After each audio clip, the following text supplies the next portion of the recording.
امام نے دیکھا کہ ایک شخص جو آتا تھا امام کے آس پاس کچھ دنوں سے نہیں آ رہا. امام نے اس کے یاروں بیلیوں سے پوچھا. امام نے پوچھا کدھر ہے؟ بولا وہ تو اللہ والا ہو گیا. کیسے اللہ والا؟ پہلے نہیں تھا اب ہو گیا.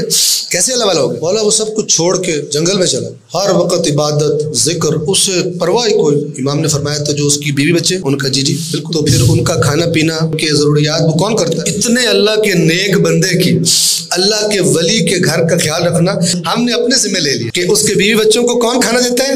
ہم دیتے ہیں, ہمیں ثواب دے گا اللہ. تو امام نے ان کی باتیں سنی اور فرمایا اللہ کے نزدیک تم سب جو اس پر ذمہ داریاں تھی جنہیں چھوڑ کے وہاں بیٹھ کے اللہ اللہ کر رہا ہے, تم سب اللہ سے زیادہ نزدیک ہو, زیادہ مقام رکھتے ہو اس کی نسبت جو اپنی ذمہ داریاں چھوڑ کر جا کے مصلی پہ بیٹھ کے اللہ اللہ کر رہا ہے. دین یہ ہے, دین یہ نہیں ہے کہ جو کبا ہو جائے سمجھو بڑا متقی ہو گیا, جو ٹنڈا ہو جائے. ہمارے ملک میں تو جو کپڑے اتار دیتا ہے اس کو پیر سمجھتے ہیں. یعنی کھلی شریعت کی نافرمانی جو کرتا ہے کہتے ہیں پیر.